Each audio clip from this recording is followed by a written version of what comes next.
Good morning, students. Today we are going to see about science, that is unit 3, plant. So introduction: plants produce their own food. At the same time, they are used as a food by the men and animals. They are also used as a good medicine. They release oxygen, which is essential for the survival into the atmosphere. So plant என்ன பண்ணுது அப்படின்னா தன்னுடைய own food, தனக்கு தேவையான ஃபுட்டை அதுவாக உற்பத்தி பண்ணிக்கிடும். அதே மாதிரி நம்மளுக்கும் அதோடைய ஃபுட்டு வந்து நம்ம பிளான்ட்ல இருந்தும் நம்ம ஃபுட் என்ன செஞ்சுக்கிறோம், எடுத்துக்கிறோம். ஓகே, அதே மாதிரி நிறைய பிளான்ட்ஸ் பார்த்திங்கன்னா நம்மளுக்கு ஒரு மெடிசினாகவும் அது இருக்குது. அதே நேரத்தில் நம்மளுடைய சர்வைவலுக்கும் அது என்ன பண்ணுது அப்படின்னா ஆக்சிஜனை ரிலீஸ் பண்ணி கொடுக்குது. Okay, so reproduction in plants. Reproduction is the process by which new individuals of same species are produced. Both plants and animals reproduce. The flowers perform the function of reproduction in plants. There are two types. So இங்கே என்ன பண்ணுது அப்படின்னா reproduction, அதாவது தன்னுடைய ஜென்ரேஷனை வந்து வளர்த்து எடுக்குது அப்படின்னு சொல்லலாம் இல்லையா. ஸோ பிளான்ட்டும் என்ன பண்ணுது அப்படின்னா ரீப்ரொடியூஸ் பண்ணுது, நிறையா தன்னுடைய அடுத்த சின்ன குழந்தைகளை கொடுக்குற மாதிரி. அனிமலும் என்ன பண்ணுது, பேபிஸ் அண்ட் இதை கொடுக்குது இல்லையா. ஸோ இதில் ரெண்டு விதமான இது இருக்குது. ஒன்று செக்ஷுவல் ரீப்ரொடக்ஷன். அது என்ன அப்படின்னா new plants merge from the seeds, அதாவது விதைகளில் இருந்து புது செடிகள் என்னது மரங்களோ செடிகளோ முளைச்சி வர்றது பேர் செக்ஷுவல் ரீப்ரொடக்ஷன். செக்ஷுவல் ரீப்ரொடக்ஷன் அப்படிங்கிறது என்ன அப்படின்னா new plants R produce from the roots, leaves, stems and puts. அதாவது சில செடி பார்த்தீங்க அப்படின்னா கட் பண்ணி வைக்கிற மாதிரி இருக்கும். உதாரணத்துக்கு நீங்கள் உங்களுக்கு ரொம்ப ஈஸியாக பார்த்தீங்கன்னா ரோஜா பார்த்தீங்கன்னா ரோஜா செடி இருக்குல்ல, அதை வந்து நீங்கள் வெட்டி தான் வைப்பாங்க. முருங்கை அப்படின்னா அந்த கம்பு தான் வைப்பாங்க. முருங்கை கம்பு வச்சா தான் அது தழுக்கும் அப்படின்னு சொல்லுவாங்க. So they are reproduce with the help of roots and stems. They are call asexual production. Flowers is the reproductive part of a plant. It is a modified shoot. Flowers have four important parts. They are sepal, petal, androecium and gynosium. அது நம்ம என்னென்ன அப்படிங்கிறத பார்க்கலாம். So sepal, it is the outer part of a flower. Usually it is small and green in color. It protects the buds in the early stage. So அந்த green கலரில் இருக்குல்ல, அதான் வந்து அந்த sepal அப்படின்னு சொல்கிறது. Petals, feathers சொல்லுவாங்க இல்லையா. It is the often colourful and it is attract the insects. அது வந்து என்ன பண்ணும் அப்படின்னா இந்த பூச்சிகளெல்லாம் ரொம்ப அட்ராக்ட் பண்ணக்கூடிய ஒரு கலரிங்கில் இருக்கும். அதுதான் பெடல்ஸ் அப்படின்னு சொல்லலாம், இல்லை பெட்டல்ஸ் அப்படி. Androecium, it is the male reproductive part of the flower. It is composed of stamens. Each stamen consists of a stall called filament and a small bag-like structure called anther at the tip.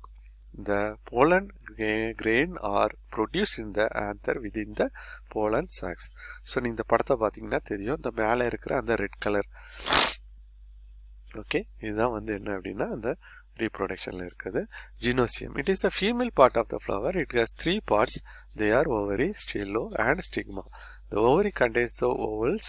The flower which contain either androecium or gynosium are unisexual flowers. Corn, papaya, cucumber இதெல்லாம் பார்த்தீங்கன்னா unisexual. The flowers which contain both androecium and gynosium are called bisexual flowers. Example, mustard, rose. Rose பார்த்தீங்கன்னா அந்த ரோஸில் வந்து puts இருக்கும். Okay, பெட்டல்ஸும் இருக்கும், இந்த இது இருக்கும். ஓகே, இது ஜினோசியம்ஸ் அப்படின்னு சொல்கிறது. ஓகே, அந்த ஃப்ளவரில் பார்த்தீங்கன்னா உங்களுக்கு தெரியும் அந்த ஃப்ளவர், இதெல்லாம் வந்து ஜினோசியம்ஸ். பப்பாயா யூனிசெக்சுவல் ஃப்ளவர்ஸ் பார்த்தீங்கன்னா ஃப்ளவர். ஓகே, ரோஸ் பார்த்தீங்கன்னா அதில் வெறும் அந்த பெட்டல்ஸ் தான் இருக்கும், பைசெக்சுவல் இதுன்னு சொல்கிறோம். டு அட்ராக்ட் த பொலினேட்டர்ஸ், அதாவது insects. Plants are bright in colour and produce smell in their flowers. Plants which are pollinated by the honeybees and butterflies have sweet scents and bigger colorful petals. So அந்த தேனியை வந்து attract பண்ணுறது, அதை தேனியை வந்து தன்னை வந்து நாடி வரணும் அப்படிங்கிறதுக்காக அதான் பொலினேட் பண்ணுறது அப்படின்னா அந்த தேனி தான் என்ன பண்ணும், இல்லைன்னா அந்த ஃப்ளவர்ஸ் வந்து ரீப்ரொடக்ட் பண்ணுறதுக்கு அதெல்லாம் யூஸ் ஆகுது. சன்ஃப்ளவர், பம்ப்கின் இதெல்லாம் examples. Pigments present in petal gives them different color. Pigment தான் என்ன இருக்கும்னா அந்த பெடல்ஸில் இருக்கும், அதான் வந்து கலர் கொடுக்குது. Okay, plants which are pollinated by the moth and bats release their fragrance mostly at night and have colorless petals.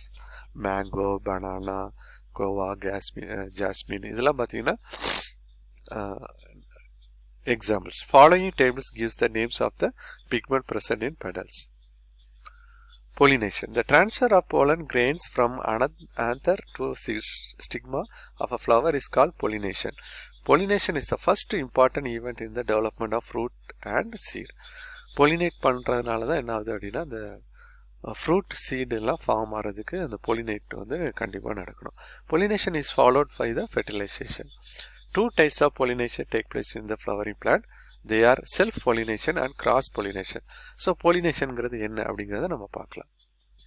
So, this is called pollination. Self-pollination அப்படிங்கிறது என்ன? அதுவாக என்ன பண்ணிக்கிறது? pollinate பண்ணுறது. cross-pollinate அப்படிங்கிறது ஹனிபி என்ன பண்ணுவோம்னா அதை எடுத்துகிட்டு போயிட்டு இன்னொரு இடத்துல கொண்டு போய் என்ன பண்ணோம்னா அதை pollinate பண்ணுவோம். இன்னொரு மரத சேர்க்கை அப்படின்னு சொல்லுவாங்க இல்லையா?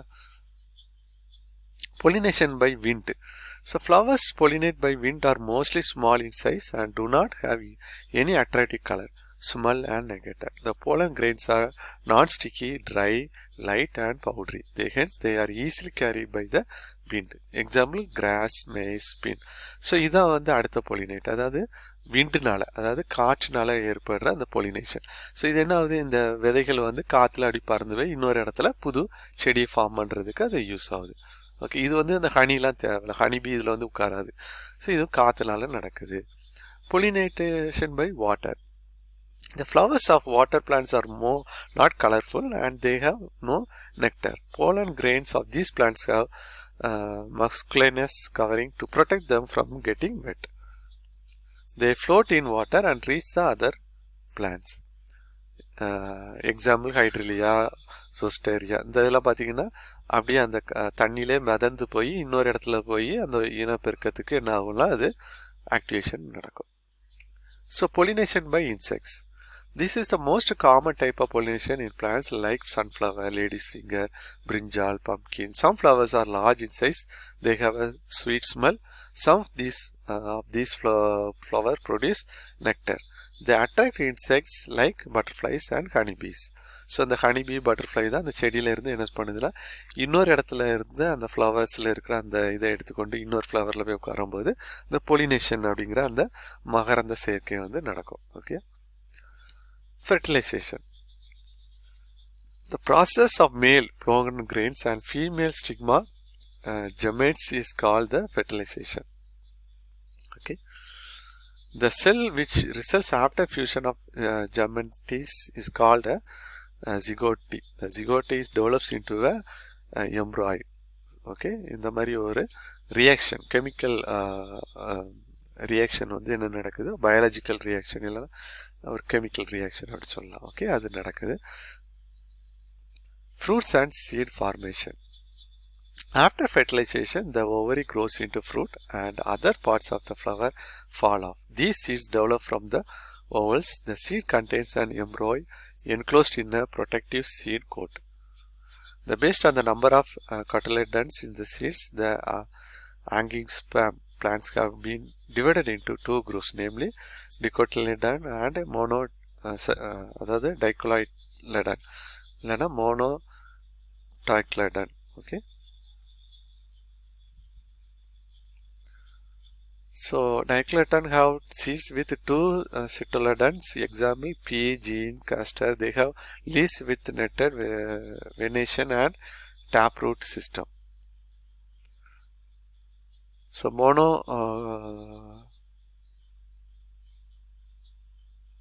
monocotyledon have seeds with one cotyledon. Example maize, rice, wheat. They have leaves with parallel venation and fibrous root system. Life cycle of a flowering plant. Major stages of flowering plants are the germination of seed, growth, flowering, reproduction, seed formation and seed spreading. Each seed has minute plant called embryo. Under the favorable condition like sunlight, water, soil, embryo is grown up with a new plant. This new plant bears fruits with seeds, multiplies. This cycle continues forming the life cycle of flowering plants. Dispersal of seeds. Spreading of seeds from one place to another with the help of agent like air, water, animal, bats is known as dispersal of seeds.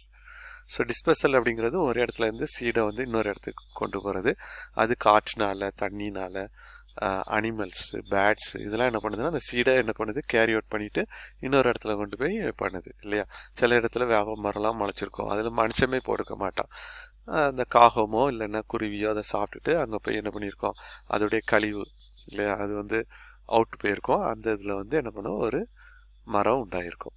So when the seedling are grouped together in one place, they can easily be destroyed by grazing animals. But by nature, the seeds and fruits of plants are distributed far and wide through various agencies.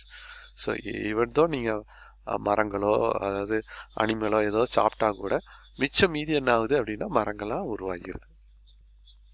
Dispersal by wind. Okay, the seed which are smaller, lighter and tiny float in air over long distance. Some of them proceed with hair and membranes wing-like structure, and so they are carried easily. For example, cotton seed, drumstick. So இது படம் பார்த்தீங்கன்னா உங்களுக்கு தெரியும். So இதுதான் இந்த போல ஈஸியாக காற்றுல என்ன பண்ணுது, பறந்து போய் இன்னொரு இடத்துல என்ன ஆகுது, உருவாகிடுது. So this is dispersal by water.